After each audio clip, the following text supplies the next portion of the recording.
Baik, Assalamualaikum warahmatullahi wabarakatuh. Alhamdulillah, puja dan syukur kita senantiasa panjatkan kepada Allah Subhanahu wa Ta'ala. Sampai pada hari ini kita masih bisa diberikan kesehatan, kita diberikan kelayakan, kita diberikan kesempatan untuk beramal soleh, insya Allah. Dan terutama kita diberikan keimanan. Dan keimanan ini adalah sesuatu yang paling berharga bagi kita semuanya sebagai seorang muslim. Walaupun tentunya kita bertambah berat ya pada hari ini, bertambah besar, bertambah lebar. Ya inilah konsekuensi daripada di rumah aja ya, daripada lockdown. Kalau istri sudah masak itu rasanya akan sangat sulit untuk bisa menolak masakan istri. Dan itu adalah sesuatu yang lumrah ya, saya pikir sesuatu yang biasa. Nah, hari ini teman-teman sekalian, saya akan live dalam waktu kurang lebih 20 menit. Kenapa? Karena coba ini adalah live sekaligus ngerekam di saat yang sama. Dan kita berharap ada kebaikan daripada rekaman ini yang nanti bisa di-share kepada teman-teman yang lain. Seperti janji saya coba akan share tentang, sebelum tanya jawab ya teman-teman sekalian, saya akan coba share tentang mencari pasangan ya. Jadi sesuatu yang sangat sering ditanya oleh teman-teman sekalian. Bagaimana cara kita untuk mencari satu orang pasangan? Sebelum saya berbicara tentang pasangan, saya coba akan sedikit cerita tentang mencari kayu di hutan. Jadi gini teman-teman sekalian, ada seseorang yang ketika itu dia diminta untuk mencari kayu bakar. Nggak kayu bakar lah, yang mencari kayu. Dan dia diminta masuk ke hutan dan disuruh untuk mencari kayu. Dan aturannya cuma satu. Kamu cuma boleh berjalan maju ke depan dan nggak boleh mundur lagi ke belakang. Itu syaratnya satu-satunya. Jadi kalau seandainya dia itu dapat kayu, sudah dapat satu kayu dan dia nggak boleh lagi mundur ke belakang. Dia harus tetap maju terus dan nggak boleh mundur. Aturannya cuma satu ya. Masuk ke hutan, lalu kemudian ambil kayu yang paling bagus menurutmu, tapi kamu tidak boleh lagi balik ke belakang. Kamu tetap harus jalan ke depan. Dan hutan itu ya ada awalnya pasti ada akhirnya. Dan dia harus mencari kayu sekali lagi yang paling baik dan yang paling bagus. Oke teman-teman sekalian. Apa yang terjadi? Yang terjadi adalah seorang laki-laki ini ketika dia masuk ke hutan, dia jalan, lalu kemudian dia cari kayu. Dia dapat satu kayu. Dan kayu ini bagus banget. Dia lihat, wah ini kayu ini bagus nih. Apa pikiran dia? Pikiran dia adalah, kayaknya di depan ada kayu yang lebih bagus. Nggak apa-apa, ini baru awal. Nanti di depan ada kayu yang lebih bagus. Sayang nanti kalau aku dapat kayu yang bagus, aku akan nyesal. Setelah itu dia tinggalkan kayu tadi, karena aturannya dia cuma boleh ngambil satu kayu, dan cuma boleh maju ke depan dan nggak boleh mundur lagi. Akhirnya dia maju lagi. Setelah dia maju lagi, dia lihat lagi kayu lebih bagus lagi. Wah ini kayunya lebih bagus, lebih mulus, lebih keren, lebih indah. Tapi ini kan baru belum juga setengah jalan. Nantilah di depan kayaknya pasti ada kayu yang lebih bagus lagi. Akan ada kayu lagi yang menanti yang lebih bagus. Akhirnya dia tetap maju lagi. Dan benar, pertengahan jalan dia temukan kayu yang lebih bagus lagi. Bentuknya lebih bagus, lebih cerah warnanya. Lalu kemudian secara kekerasan lebih keras daripada kayu yang di awal-awal tadi. Maka dia bilang, wah aku dapat kayu ini, apa aku ambil aja ya? Lalu kemudian dia pikir, kalau seandainya trennya kayak begini nih, jadi kalau trennya adalah ada kayu yang lebih bagus, ada kayu bagus, ada kayu yang lebih bagus lagi, ada kayu yang lebih bagus lagi, ada kayu yang lebih bagus lagi, kayaknya di depan ini mesti ada kayu yang lebih bagus lagi. Dan ternyata betul, dia dapat kayu yang lebih bagus. Dan dia berharap di depan dia akan mendapatkan kayu yang lebih bagus lagi, dia tinggalin kayu yang tadi, akhirnya dia jalan lagi, tanpa terasa dia sudah hampir sampai ke ujung. Lalu kemudian dia dapat satu kayu, ternyata kayunya nggak sebagus yang dia temukan di tengah tadi. Kayunya mungkin lebih retas, lebih getas, lebih kemudian gelap warnanya, dan mungkin nggak seperti yang dia bayangkan. Dia pikir, harusnya aku ambil yang tadi. Tapi nggak apa-apa, daripada aku ambil yang ini downgrade. Lebih baik aku cari yang di depan lagi.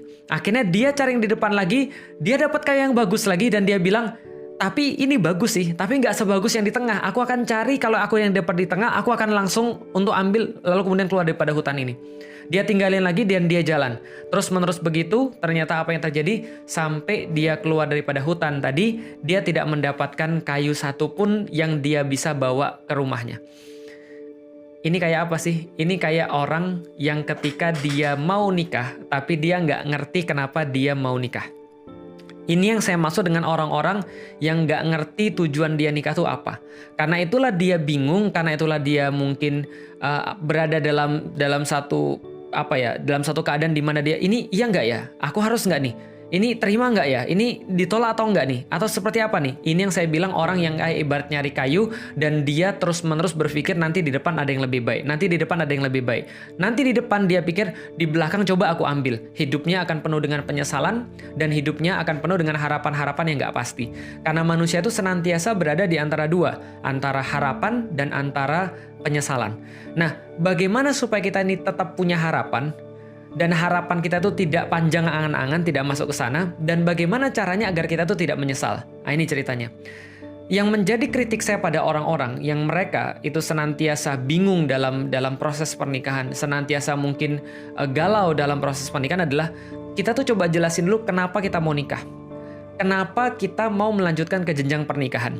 Akan sangat sulit kalau seandainya bayangan kita tentang pernikahan itu adalah bukan sesuatu yang benar, bukan sesuatu yang tepat, bukan sesuatu yang memang berlandaskan dengan syariat.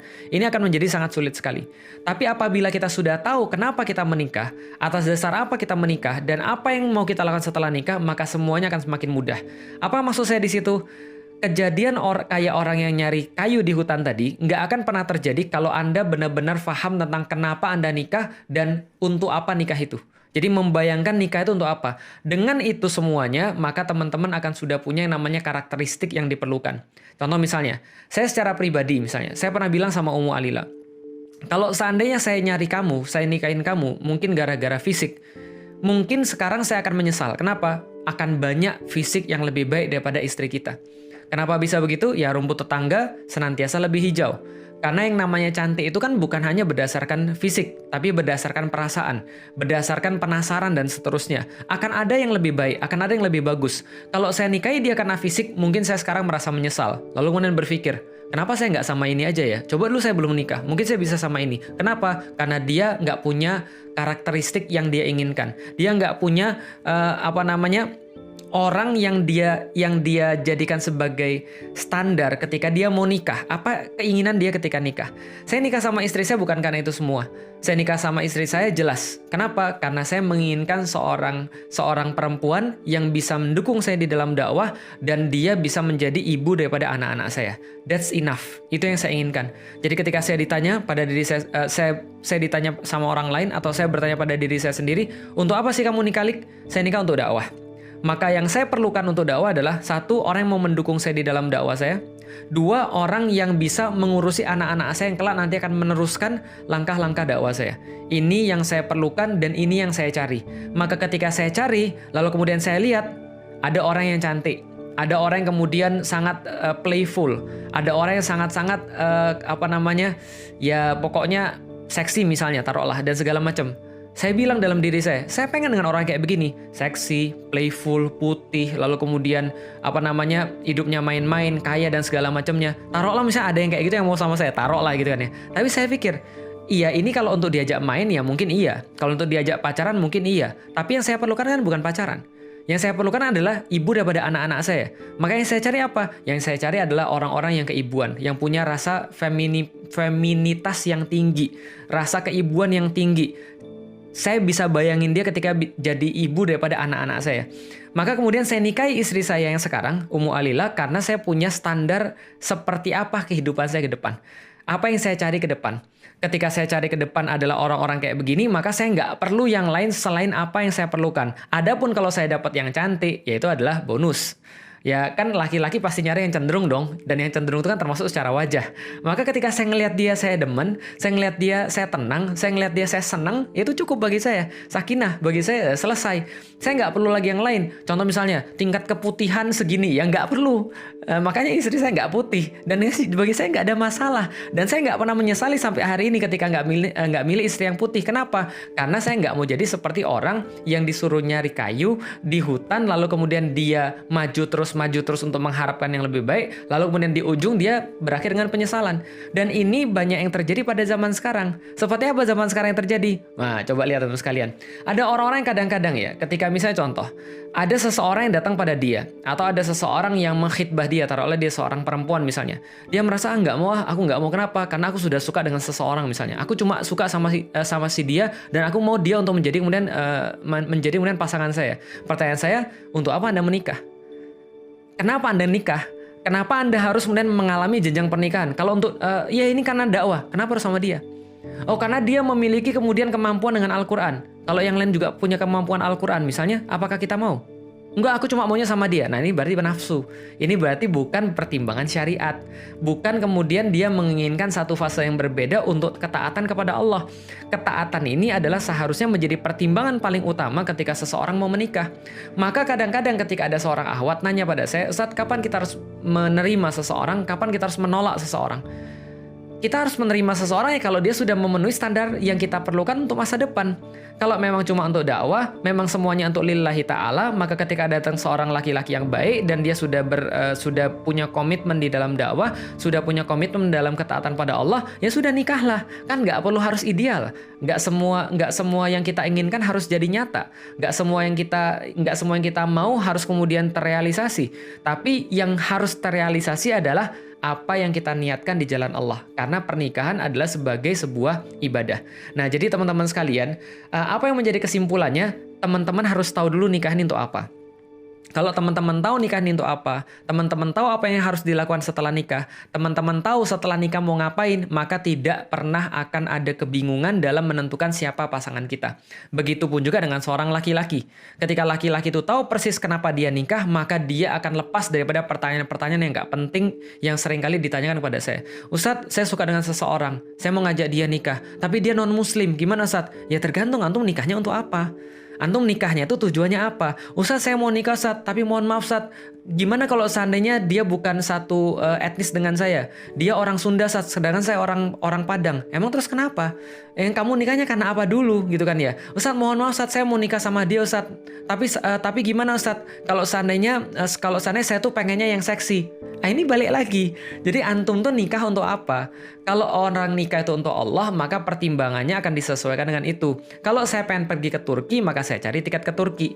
Kalau saya pengen pergi ke Bandung, saya nggak usah beli tiket pesawat. Kalau saya pengen pergi ke Surabaya, saya akan cari tiket pesawat, tapi bukan pesawat internasional. Maka apapun yang akan kita lakukan, kriteria kita dalam kemudian memilih seorang pasangan sangat tergantung dengan bagaimana kehidupan yang kita inginkan pasca nikah. Ini yang paling penting di dalam pernikahan. Dan ini yang paling sering juga dilewatkan sama orang.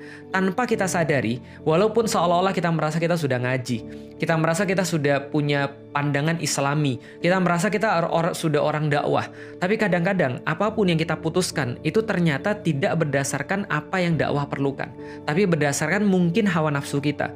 Karena itulah kita seringkali memilih dalam arti kemudian kalau nggak sama dia kita nggak mau. Padahal ya emang harus begitu? Kan enggak. Maka ada orang yang bilang, Ustadz, gimana kalau seandainya saya mau sama seseorang, dia nggak mau sama saya? Ya gampang, antum pergi aja naik ke pohon kelapa, lalu dari sana ngapain Ustadz, loncat? Enggak. Dari sana antum lihat masih banyak laki-laki yang lain, masih banyak perempuan-perempuan yang lain. Kan nggak harus dia. Harus dia itu adalah pandangan yang salah. Suatu waktu ada teman saya mau nikah. Ketika teman saya mau nikah, lalu kemudian dia suka dengan seorang akhwat, dia mengkhidbah akhwat tadi, kemudian akhwat tadi menolak. Lalu kemudian teman saya ini stres, depresi. Lah kenapa? Karena dia sudah membayangkan hidup dia sama akhwat yang tadi. Akhwat ini keren, akhwat ini cantik, akhwat ini cerah kulitnya. Lalu kemudian juga dari keluarga yang berada, jago lagi bahasa Arabnya. Tapi dia nggak mau sama teman saya. Teman saya depresi. Teman saya kemudian bilang, tapi kan saya kan sudah berusaha untuk menikah karena Allah dan segala macamnya. Saya bilang, bro, kamu benar-benar nikah sama Allah atau tidak? Kenapa? Karena kalau kamu nikah sama Allah dan perempuan tuh nggak mau sama kamu nggak akan sesetres ini. Kenapa? Karena nggak harus dia. Kata-kata harus dia, pokoknya harus dia, itu sudah tanda bahwa Anda tidak menikah karena Allah. Mohon maaf banget, tapi ini harus saya sampaikan. Juga sama seperti ada laki-laki kadang-kadang datang ke saya. Tiba-tiba kemudian bilang, Ustaz, saya maunya sama perempuan yang ini. Dia cuma lihat fisiknya, tiba-tiba dia menentukan bahwa dia harus sama perempuan ini. Dan dia nggak tahu tentang segala macam hal di belakangnya. Nah, ini adalah menurut saya bagian daripada orang yang nggak siap untuk nikah sebenarnya. Kenapa? Karena itu bukan siap nikah, bukan lillahi, tapi nafsu. Nafsu itu mudah sekali dengan mata. Tapi pertimbangan-pertimbangan yang lain itu harus bebas daripada nafsu. Saya nggak bilang bahwa antum nggak boleh cari yang cantik. Saya nggak bilang bahwa antum nggak boleh cari yang cakep. Saya nggak bilang antum nggak boleh cari orang-orang yang ideal.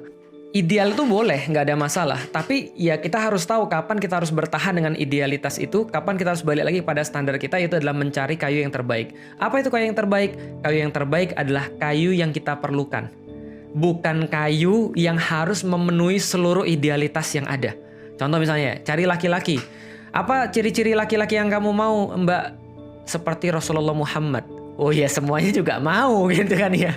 Cuman masalahnya adalah bukan itu, tapi seberapa banyak laki-laki yang kayak Rasulullah Muhammad kan gitu kan ya. Ya sudah, gini aja. Yang kamu pikirin ke depan tuh maunya dakwanya kayak apa? Oke, saya mau dakwah sebagai seorang ibu rumah tangga. Yang ibu rumah tangga ini punya kerjaan-kerjaan adalah di bidang ini. Oke, carilah laki-laki yang bisa kemudian untuk menerima itu. Carilah laki-laki yang bisa memenuhi kemudian dakwah-dakwah kita. Sama kayak laki-laki. Kamu mau apa masa depanmu? Carilah perempuan yang kayak gitu. Kalau dia sudah memenuhi, maka nggak ada alasan bagi kita untuk menunda pernikahan, saya pikir. Atau ya tadi galau atau bingung ketika kita mau dengan seseorang tapi orang itu nggak mau sama kita. Jadi kira-kira gitu. Oke, itu adalah yang pengen saya sampaikan tentang kisah orang yang mencari kayu di hutan. Artinya jangan sampai teman-teman jadi orang kayak gitu. Kenapa dia bingung? Karena dia nggak punya standar dari awal. Kenapa dia bingung? Karena dia nggak tahu apa yang dia cari. Gitu loh maksudnya. Sehingga dia nggak punya batasan-batasan tertentu. Kalau misalnya dia sudah punya batasan tertentu, dia sudah tahu apa yang dia cari, maka dia datang. Begitu selangkah dua langkah, dia sampai di hutan itu. Kemudian dia sudah menemukan, oke, kayu yang saya perlukan adalah kayu untuk menopang hidup saya. menopang badan saya. Berarti kayunya harus keras, kayunya harus segede ini, karena supaya segede ini biar mudah dipegang. Kayunya juga harus setinggi, misalnya contoh ya minimal 1,5 meter biar saya bisa dijadikan pegangan. Preferable kalau ada pegangan di atasnya bentuknya begini, terus saya bisa pegang dan nggak terlalu capek. Tapi kalau nggak ada, saya tahu apa yang saya cari. Oke, begitu dia dapat, dia ambil, dan ketika dia jalan ke depan, dia cuma boleh ngambil satu, lalu kemudian dia jalan ke depan, dia menemukan yang lebih bagus, maka dia nggak akan ganti. Dia sudah puas dengan apa yang dia pilih, dia sudah konten dengan apa yang dia pilih. Kenapa? Karena dia tahu untuk apa dia mencari kayu.